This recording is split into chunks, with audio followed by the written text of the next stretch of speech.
Hello everyone, আসসালামু আলাইকুম। Welcome back to my channel Ishra Jahan vlogs. আশা করি আপনারা সবাই ভালো আছেন। আমরাও আলহামদুলিল্লাহ ভালো আছি। দেশ এবং প্রবাস থেকে এই মুহূর্তে ভিডিওটি দেখছেন। আশা রাখি আমার আজকের ব্লগ ভিডিওটি আপনারা অনেক বেশি এনজয় করবেন। আজকের ব্লগ ভিডিওটি আমি মূলত শুরু করছি দুপুর 12:30 থেকে।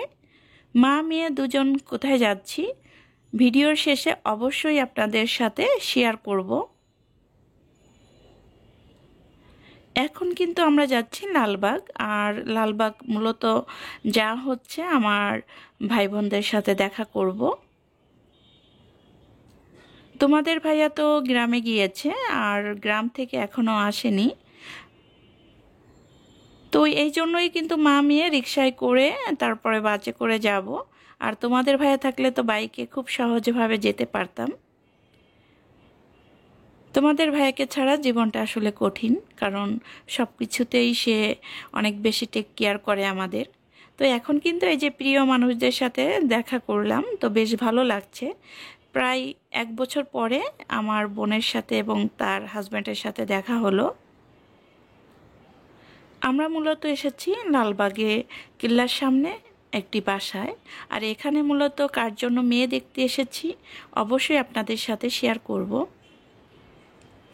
মেয়েটা যেহেতু ইসলামিকভাবে পর্দায় থাকে, তো এখানে কিন্তু তারা কেউই আসেনি। তো আমাদের এই যে মহিলাদের এখানে কিন্তু খাবার দিয়েছে, অর্থাৎ আমাদের 2 বোনকে খাবার দিয়েছে। আর পুরুষদের জন্য কিন্তু আলাদা খাবারের ব্যবস্থা করা হয়েছে। আর এইখানে কিন্তু আমরা নিজেদের মতো করে গল্প সল্প করে খাওয়া দাওয়া করতেছি। মনে হচ্ছে যে দূরের কেউ না, বা কখনো দেখিনি এমনটা মনে হচ্ছে না। মনে হচ্ছে কি যে অনেক পরিচিত। এইভাবেই আসলে আমরা কথা বলতেছিলাম তাদের সাথে।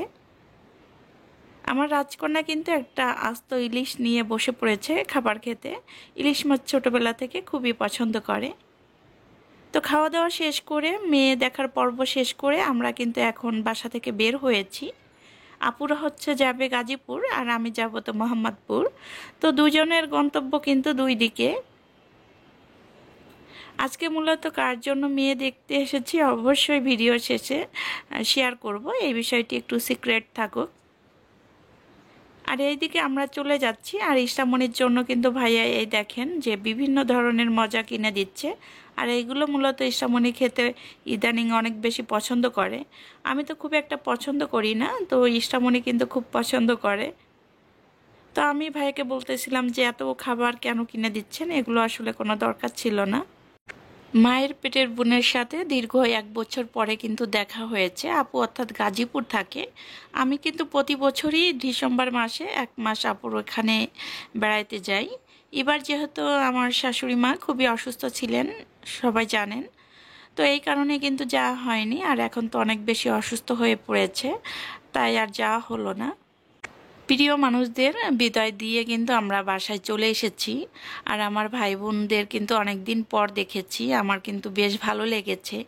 একটা তৃপ্তি পেয়েছি মনে, এই আর কি। অনেক দিন ধরেও দেখতে ইচ্ছা করছিল, কিন্তু কোনো একটা কারণে এখন দেখা হয়ে যাবে, এটাও কিন্তু আমরা আসলে কল্পনা করিনি। আল্লাহ চাইলে সব কিছুই কিন্তু পূরণ করতে পারে, এটা মূলত আল্লাহর ইচ্ছা। বাসায় আসার পরে কিন্তু আমি আমার মেয়েকে নিয়ে আবারও একটু বাহিরে বের হচ্ছি। যেহেতু মেয়ের বাবা আসলে বাসায় নেই, মেয়েটার কিন্তু মন খারাপ হয়ে গেছে। তার আন্টি আঙ্কেল এবং মামার সাথে দেখা করার পরে তাদের সাথে কিন্তু যেতে চেয়েছিল। যেহেতু মেয়ের স্কুল খোলা রয়েছে তাই আর যাওয়া হয়নি, এই জন্য নিয়ে আসলাম আবার একটু বাহিরে, যে সন্ধ্যার যে নাস্তা আছে ওইগুলো একটু কিনে নিয়ে আসি আর মেয়েকে একটু ঘোরায় নিয়ে আসি। মেয়ে এসে কিন্তু মনটা একটু ভালো হয়েছে, যেটা আমি চেয়েছিলাম যে ওর মনটা একটু ভালো করি। তো এইদিকে কিন্তু আমি চলে আসলাম এই দোকানে। আর এই দোকানের বেগুনিটা আমার কাছে বেশ ভালো লাগে, কিন্তু আজকে বেগুনিটা ঠান্ডা ছিল, কিন্তু ভালো লাগে বিধায় কিন্তু নিয়েছি। তো এখন কিন্তু ইষ্টামনির পছন্দের যে খাবারটা কিনতে চাই ওটাই মূলত কিনে দিব। আমাদের 3 জনের কিন্তু 3 রকমের মানে সন্ধ্যার নাস্তা হবে। তো ইষ্টামনি বলতেছে যে মাম্মা আমি এখানে এইগুলো কিনবো, আই বল না কি বলে এটাকে, আমি মেবি জানি না। তো ইষ্টামণি কিন্তু বলতেছে যে এইটা কিন্তু আমি আমার টাকা দিয়ে কিনবো, যেহেতু ইষ্টামণির বাবা কিন্তু যাওয়ার সময় ইষ্টামণিকে হাতে কিছু টাকা দিয়ে দিয়েছিল যে কোনো কিছু খেতে ইচ্ছা করলে তুমি খাবে। আমার মেয়েটা কিন্তু তার বাবার ভীষণ পাগল, তো এই কারণে কিন্তু বাবার প্রতি তার মন খারাপটা একটু বেশিই থাকে। তো এখন যেহেতু তাকে দুইটা জায়গায় ঘোরানো হয়েছে, সকালে এক জায়গায় ঘুরতে নিয়ে গিয়েছিলাম, আর এখন যেহেতু সন্ধ্যার পরে আবার নিয়ে এসেছি, তো এখন কিন্তু বেশ মনটা ফুরফুরে হয়ে গেছে। এই যে দেখতেই পাচ্ছেন হাসি মুখটা। তো এখন কিন্তু ইষ্টামণির দাদুর জন্য যে পিঠা নিয়ে যাব, তো এই পিঠা মূলত আমার শাশুড়ি মায়ের জন্য।